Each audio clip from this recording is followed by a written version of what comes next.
మీరు మీ గురించి మేము కొంత ఎంక్వైరీ చేస్తే ప్రస్తుతానికి కూటమి ప్రభుత్వ అధికారులు మీరు ఏదో కొన్ని క్యాలిక్యులేషన్ దృష్ట్యా వైసీపీ నుంచి జనసేనలోకి కూటమిలోకి వెళ్తారు, జంప్ అవుతారు అనేది మాకు ఒక ఎన్నికలు వినపడుతుంది. ఎంతవరకు నిజమైనది లేదండి. నేను పొరపాటును కూడా వైసీపీ పార్టీ వదిలిపెట్టి వేరే పార్టీకి వెళ్ళే ఎలాంటి ఆలోచన మాకు అసలు లేదు. నేను ఎప్పటికీ కూడా వైసీపీతోనే ఉంటాను. మా మాజీ ఎమ్మెల్యే గారితోనే ఉంటానండి. అవును, ప్రతాప్ గారితోనే ఉంటాను. ఎందుకని అంత గట్టిగా చెబుతున్నారు?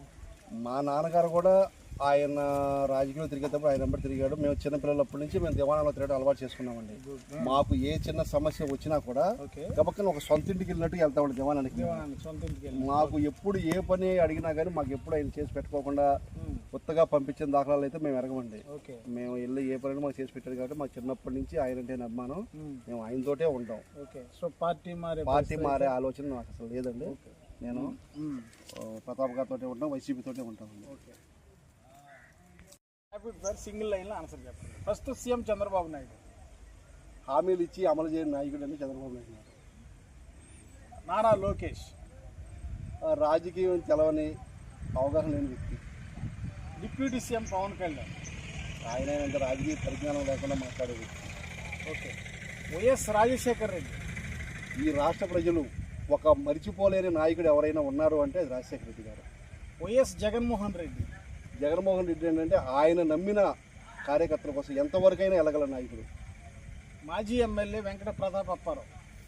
చాలా సౌమ్యుడు, ఎవరిని కూడా ద్వేషించి వ్యక్తి కాదు, ఎవరైనా కూడా పనిచేసి పెడదామనే నాయకుడు. ప్రస్తుత మంత్రి పార్థసారథి. పదవుల కోసం అవకాశాల కోసం పార్టీలు మారడానికి వస్తుంది. ముద్రపోయిన వెంకటేశ్వరం. రాజకీయాల్లో అదృష్టం లేని ఎవరైనా నాయకుడు ఉన్నారని ఆయన ముద్రపోయిన వెంకటేశ్వర గారు. థ్యాంక్ యూ అన్న. థ్యాంక్ యూ అండి. కానీ మా ఊరికి సచివాలయము, రైతు భరోసా కేంద్రము, వెల్నెస్ సెంటర్ 3 శాంక్షన్ అయింది. ఇప్పుడు ఎస్సీ ఏరియాలో రీసెంట్గా 250 మీటర్లు సీసీ ట్రైన్ ఆమోదం పొంది డిఈ గారు కూడా మాకు టెక్నికల్ శాంక్షన్ ఇచ్చారు. ఒక 2-3 రోజులు స్టార్ట్ చేయడానికి రెడీగా ఉన్నామండి. అది మెయిన్గా మేమైతే చేసింది.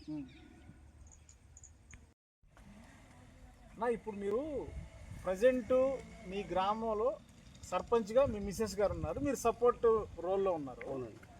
ఈ పరిస్థితిలో ఏలూరు జిల్లాలో నూజివేడు నియోజకవర్గంలో కనసానపల్లి అంటే ఒక ప్రస్థానం, గుడి ప్రస్థానం అంటే దుగ్గిరాల శ్రీ దుగ్గిరాల బాలరామ తల్లి గుడి ప్రస్థానం చాలా ఫేమస్. మీ గ్రామానికి అదే ఫేమస్. ఇలా మహిమగల తల్లి ఉన్నటువంటి గ్రామాలకి మీరు సర్పంచ్గా ఉండి, మీ సర్పంచ్ రోల్లో ఉండి, ఈ గ్రామానికి నేను ఈ 5 సంవత్సరాల టర్మ్లో ఈ న్యాయం చేసాను అనేది ఏమైనా ఉందా చెప్పుకోవటానికి? ఎందుకు లేదంటే ఉంది. ఏం చేశారు? నేను గెలిచినప్పటి నుంచి ఒక ఇళ్ల ప్లాట్ల విషయానికి వస్తే మా ఇప్పుడు మాజీ ఎమ్మెల్యే గారు మేకా వెంకట ప్రతాప్ అప్పారావు గారు 2007లోనే ఒక 4 ఎకరాల 34 సెంట్లు ఒక రైతు దగ్గర పట్టా భూమిని అప్పటి రాజశేఖర రెడ్డి గారు ముఖ్యమంత్రిగా ఉండగా కొని పేదలకు ఇళ్ల స్థలాల కోసమని కొన్నాడు ఆయన. సరే, రకరకాల కారణాలతోటి ఆ ఇళ్ల స్థలాలు ఇవ్వటం అనేది వాయిదాలు పడుకుంటూ వచ్చింది. వాయిదాలు పడుకుంటూ వస్తే దాన్ని నేను గెలిచిన తర్వాత, నేను గెలవక మునిపే జగనన్న కాలేదు 19 మందికి ఇళ్ల స్థలాలు ఇవ్వడం జరిగింది. అందులో నేను గెలిచిన తర్వాత ఉండాలి కూడా మొత్తం 130 ప్లాట్లు వేసి అర్హత గల వాళ్ళకి 115 మందికి ఇళ్ల స్థలాలు ఇచ్చి, అందులో ఒక 60 మందికి హౌసింగ్ ఇల్లు కూడా మంజూరు చేయించి వాళ్ళందరితో రకరకాల స్టేజ్ల్లో ఇల్లు కూడా నిర్మించుకున్నారు. మళ్ళీ మా మాజీ ఎమ్మెల్యే గారు మేకా వెంకట ప్రతాప్ అప్పారావు గారు నాకు పూర్తి స్వేచ్ఛను ఇచ్చారు. ఆయన ఇచ్చి ఇళ్ల స్థలాలు ఇవ్వటమే కాకుండా ప్లస్ గడప గడపకి మన ప్రభుత్వం అనేది కార్యక్రమం ఏర్పాటు చేసి 2వ సచివాలయం మా మండలంలో మొదటిగా మొదలుపెట్టింది సూరవరం సచివాలయం మొదలుపెట్టారు. నెక్స్ట్ 2వ సచివాలయమే కనసానపల్లి స్టార్ట్ చేసి గడప గడపకి మన ప్రభుత్వం కార్యక్రమం పేరుతోటి విలేజ్ మొత్తం తిరిగి అయినా వెంపడే 20 లక్షల రూపాయలు మంజూరు చేయిస్తే మా గ్రామంలో ఎప్పటి నుంచో ఉన్నటువంటి ఇటువైపు చెదలపేటలో ఉన్నటువంటి ఒక వాగుకి పైపు లైన్ కలబట్టు, అటు శ్రీ దుగ్గిరాల బాలరామమ్మ తల్లి దేవస్థానం ముందే ఉండేది ఒక వాగు, ఆ వాగుకి ఒక పైపు లైన్ కలబట్టు, ఇంకా గ్రామాల్లో 4 చోట్ల చిన్న చిన్న సీసీ రోడ్లు ప్లస్ ఈ 20 లక్షలతో పాటే ఆయన మా మాజీ ఎమ్మెల్యే గారు 7 లక్షల మండల పరిషత్ నుంచి నిధులు ఇప్పిస్తే మా గ్రామం నుంచి ఆగిరిపల్లి వెళ్ళాలంటే ఇటు తిరిగి వెళితే దాదాపుగా 12-13 కిలోమీటర్లు వస్తుంది. ఎన్ఎస్పి కెనాల్ మీద 2 కిలోమీటర్ల గ్రావెల్ రోడ్లు వేసి బాగా నీట్గా చేస్తే సింపుల్ జస్ట్ 10 నిమిషాలు ఆగిరిపల్లి వెళ్ళిపోవడానికి దారి ఏర్పడుతుంది. అలాంటి గ్రావెల్ రోడ్డు ఏర్పాటు చేస్తాం. అలా చేసి ఇంకా మా గ్రామం చాలా చిన్న గ్రామం, చిన్న పంచాయతీ. నిధులు అనేవి ఏదో ఇళ్ల పనులు నీటి పనులే తప్ప ఇంకా వాటితోటే ఇంకా చిన్న చిన్న రోడ్లు లింక్ రోడ్లు అని అయ్యేది గ్రావెల్ రోడ్లు, పైప్ లైన్ కలవట్టు. రీసెంట్గా రావు చెరువుకి సప్లై ఛానల్కి వచ్చేటటువంటి ఒక వాక్కి పైప్ లైన్ కలవట్టు చేసాము. మళ్ళీ కొత్తగా ఇప్పుడు ఎస్సీ ఏరియాలో సుమారు ఒక 250 మీటర్లు సీసీ డ్రైన్. ఇంతవరకు కనసానపల్లి సీసీ డ్రైన్ అనేది 1 మీటర్ కూడా ఎక్కడ పోయలేదు. రీసెంట్గా డిఈ గారు మాకు ఈ ఊరు పుట్టిన కాడ నుంచి లేదు సీసీ డ్రైన్ అనేది ఎక్కడ అంగుళం లేదండి. మేము గ్రామంలో సర్వే చేస్తే పబ్లిక్ టాక్ తీసుకుంటాం. ఈ గ్రామంలో ప్రధానంగా రైతులు చాలామంది పంటలు పండిస్తా ట్రాన్స్పోర్ట్ లేక ఇబ్బంది పడే పరిస్థితుల్లో చెప్పారు మాకు. ఇది మీరు ఎందుకని చేయలేకపోయారు అంటే ఏంటి అసలు ప్రాబ్లం? ఎక్కడ ప్రాబ్లం ఇది? బస్సు లేదు. రైతులు చెప్పినట్టుగానే ఇదివరకు బస్సు విజయవాడ కాళేశ్వరం మార్కెట్ నుంచి 239 నెంబర్ తోటి ఒక సర్వీస్ నడిపేవాళ్ళు. ఓకే, నడిపేవాళ్ళు కానీ రైతులు ఏదో మీకు చెప్పారు కానీ అసలు ఆ బస్సు ఎవరు ఎక్కక వాళ్ళ కనీసం డీజిల్ డబ్బులు కూడా మాకు రావట్లేదండి.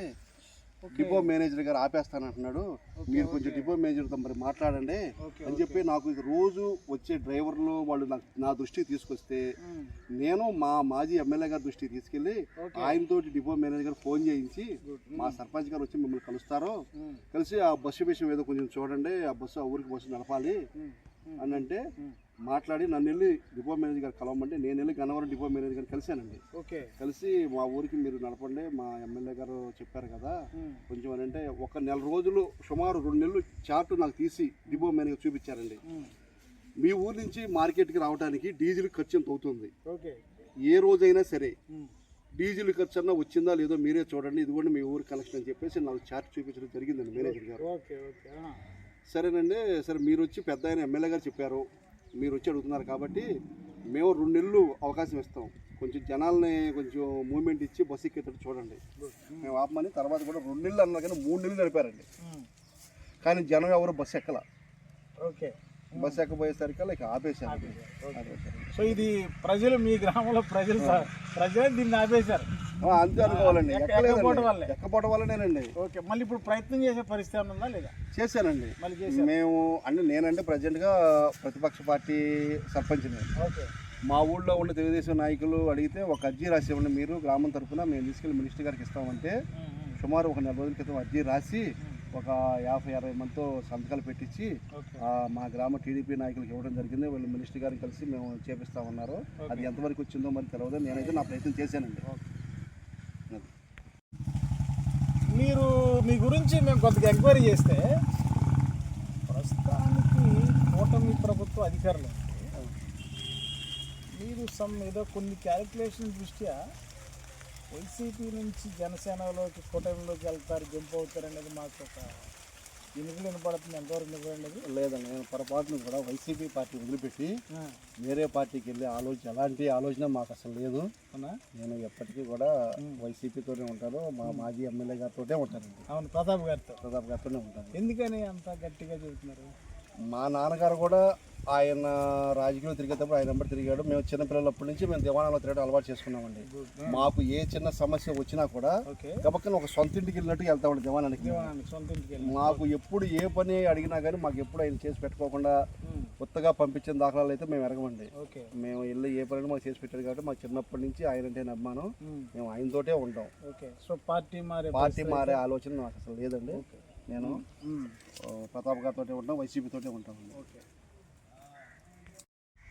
మీ గ్రామంలో ఎలక్షన్స్ రీసెంట్గా అంతకుముందు మీ టర్మ్లో విచిత్రంగా 2 వైసీపీ పార్టీకి సంబంధించి పోటీ చేశారని విన్నాం సార్. ఏంటది, ఎట్లా, అది ఎలా సాధ్యం? 2 వైసీపీ పార్టీ అభ్యర్థులమే పోటీ చేసిన మాట వాస్తవమేనండి. 2013 ఎలక్షన్లప్పుడు మాకు ఒక ఒప్పందం ఉందండి. ఏంటి సార్ అది? ఆ రోజున కూడా కాంగ్రెస్ వైసీపీ తరఫునే నా మీద ఓడిపోయిన ఆయన పోటీ చేసాడు అప్పుడు కూడా.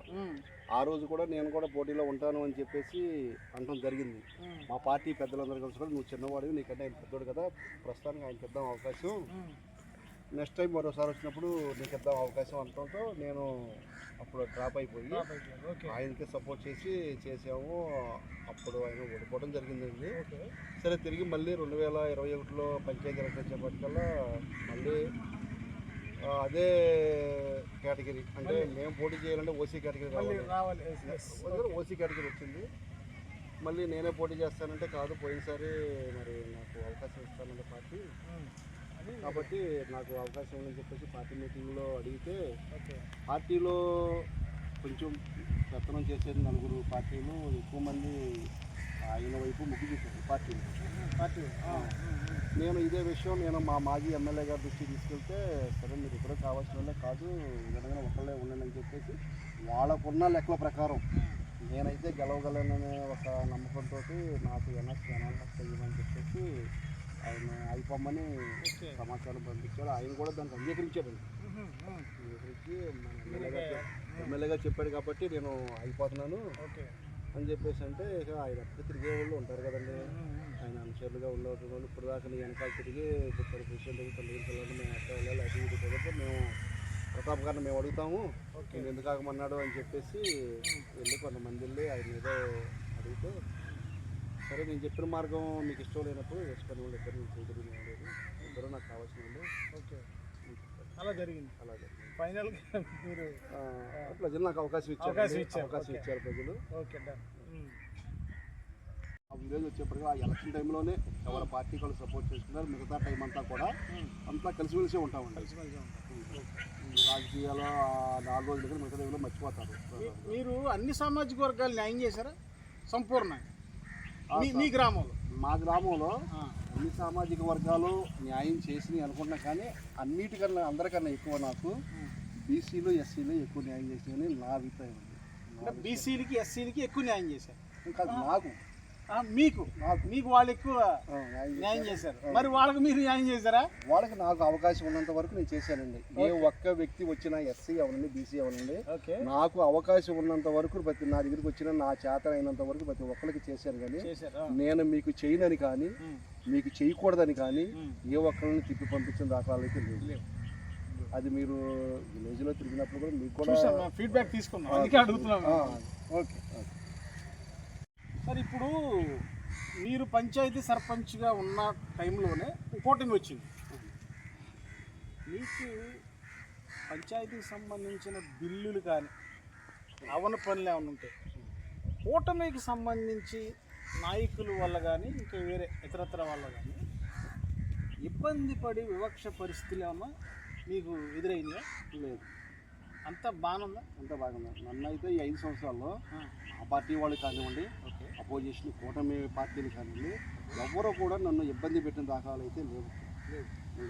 మీ గ్రామానికి మీరు అనుకున్న రీతిలో ప్రతిదీ క్లియర్గా చేశారు. ఎక్కడా కూడా ఇబ్బంది పడలేదు, ఎవరు ఇబ్బంది పెట్టలేదు. పగ ద్వేషాలకు అసలు ఎటు నాకు అసలు ఎవరో నాతో మాట్లాడి చెప్పాను వాళ్ళు ఊళ్ళో ఎవరు ఉండరు. ఓకే, మీరు అయ్యారు శత్రువు లెక్క అంతేనా? సో ఎవరు ఆపటం, అట్లాంటి బిల్లు ఆపటం, అట్లాంటి కొన్ని పరిస్థితులు చూస్తున్నాం. కొన్నిసార్లు అలా జరిగి నేను రకరకాల ఈ న్యూస్లో చూశానండి. మాకైతే అలా జరగలేదు. అలా జరగల. సో మీదంతా ఫ్రెండ్లీ వాతావరణంగానే ఉంది.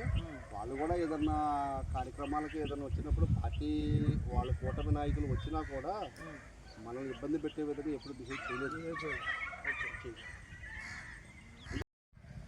గ్రామంలో 5 సంవత్సరాలు సర్పంచ్గా ఉండి ఇది చేయలేకపోయానురా అని ఏమన్నా ఫీల్ అయిన పని ఏమైనా ఉందా? ఈ పని ఆగిపోయిందిరా, ఇంకా బాగుంటే, ఇంకా టైం ఉంటే బాగుండేది, టైం ఉంటే బాగుండేది అనేది, చేయలేకపోయాననేది ఏదన్నా అసంతృప్తి ఉందా మీకు? చేయలేకపోయాను అనేది ఒక అసంతృప్తి అయితే నాలో, నేను చేయలేకపోయాను అనేది అయితే ఉందండి. ఏంటండి అది? ఇప్పుడు ఇంతమందికి 120 మంది దాకా ఇళ్ల స్థలాలు ఇచ్చామని చెప్తున్నాం కదండి. అందులో రోడ్లు, కరెంటు, వాటర్ ఫెసిలిటీ లేదండి. మొదటగా ఇచ్చిన 19 ఏళ్ల వరకే ఉంది, తర్వాత ఇచ్చిన వాటికి లేదు. దానికి ఆ మౌలిక వసతులు కల్పించమని నేను అధికారులందరి దగ్గర తిరిగితే ఆ లేఅవుట్కి ఒక ఐడి ఇప్పించమని ఎంఆర్ఓ గారిని మేము అన్నీ చేస్తామన్నారు. ఓకే. అప్పటి ఎంఆర్ఓ గారిని అడిగితే ఐడి ఇవ్వటం కుదరదన్నాడు ఆయన. జిల్లా పరిషత్ సిఇఓ గారిని తీసుకొచ్చాను ఇక్కడికి, హౌసింగ్ పీడీ గారిని తీసుకొచ్చాను, జిల్లా పీడీ గారిని తీసుకొచ్చాను ఇక్కడికి. తీసుకొచ్చి అక్కడ ఉన్న పరిస్థితి, వాస్తవ పరిస్థితి చూపించారు. చూపించినా కూడా మరి ఎంఆర్ఓ గారు ఎందుకేమని అంటున్నాడు, ఎంఆర్ఓ గారు ఐడి ఇస్తే అన్ని పనులు చేయొచ్చు అన్నారు. కానీ వాళ్ళు ఆ ఒక్క సమస్య అయితే చేయలేకపోయాను. ఇళ్ల స్థలాలు ఇచ్చాను, హౌసింగ్లు ఇప్పించి ఇల్లు కట్టించాను, కానీ వాళ్ళకి కరెంటు నీళ్లు సరిగ్గా ఇవ్వలేకపోయాను అనే బాధ అయితే నాలో ఉన్నమాట వాస్తవం. ఇప్పటికీ అది అవలేదు. రీసెంట్గా ఒక గ్రామ సభ జరిగితే గ్రామ సభలో ఈ హౌసింగ్ మీద ఉన్న సమస్యలు ఏంటి, ఇంకా కొంతమంది ఇల్లు కట్టుకోలేదు అక్కడ, వాళ్ళు ఎందుకు కట్టుకోలేదు అనేది ఒక గ్రామ సభ నిర్వహించి అందులో నేను వాళ్ళకి ఇచ్చిన రిపోర్ట్ అయితే ఇదేనండి. వాళ్ళు కట్టుకున్న వాళ్ళు ఉండటానికే లేదు. మా సచివాలయం దగ్గర చిన్న బోర్ వేసి సింగిల్ ఫేస్ మోటార్ నుంచి దాని నుంచి వాటర్ ఇస్తానండి వాళ్ళకి. మరి ఈ సమస్య ఇప్పుడు అయిపోతుంది, మీ టర్మ్ అయిపోతుంది. ఇప్పుడు ప్రజెంట్ కూటమి వాళ్ళ కన్నా మీరు దాన్ని కొద్దిగా అంటే ఫ్రెండ్లీ వాతావరణం అన్నారు కాబట్టి అలానే చెప్పి చేసే పరిస్థితులు ఉన్నాయి. చెప్పానండి, ఇప్పుడు రిపోర్ట్ ఇచ్చేసి వాళ్ళకి ఏదన్నా కానీ ఇది కొంచెం అయ్యేటట్టు చూడండి, మీరు దృష్టి కానీ కలవండి. నేనైతే ఇవ్వాల్సినది మీకు అర్జీ ఇచ్చాను, ఇప్పుడు రిపోర్ట్ కూడా పంపించాము. అదే రకంగా ఈ మౌలిక వసతులు ఉంటే మిగతా వాళ్ళు కూడా ఇల్లు కట్టుకొని అది మా ఊర్లోకి వచ్చేసేపటికల్లా ఈ కాలనీ అనేది గ్రామానికి కలుపుకొనే ఉంది, కానీ ఎక్కడో దూరంగా అడవిలోనో 1 కిలోమీటర్ దూరంలో లేదండి. ఊరిని ఆనుకొని కలిసిపోయి ఉంటుంది. ఇచ్చారు, కలిసిపోయి సాటిస్ఫై. సో ఇక ఏదన్నా సాటిస్ఫై అవ్వలేదంటే ఇప్పుడు మీరు చెప్పిన విషయం. Okay sir. ప్రజెంట్ మాజీ ఎమ్మెల్యే ప్రతాప్ గారికి ఇంకా 2 నెలల్లో స్థానిక ఎన్నికలు సమరం అవుతుంది. మీరు మీ గ్రామాన్ని మళ్ళీ ప్రతాప్ గారికి గెలిపించి ఇచ్చే గిఫ్ట్ ఏమన్నా, ఏదన్నా రాజకీయాలు మారే పరిస్థితి ఉందా గ్రామంలో? గ్రామంలో రాజకీయాలు మారే పరిస్థితి అంటే ఇప్పుడు వచ్చేది స్థానిక సంస్థలు అనేపాటికల్లా ముందు వచ్చే రిజర్వేషన్ కేటగిరీని బట్టి ఉంటుంది. అవును. ఏ కేటగిరీ వచ్చినా మేము మా పార్టీ తరఫున క్యాండిడేట్ని పెట్టి మా పంచాయతీని మళ్ళీ వైసీపీ తరఫున గెలిపించి అది కాదు ఇవ్వగలుగుతాం అనుకుంటున్నారా?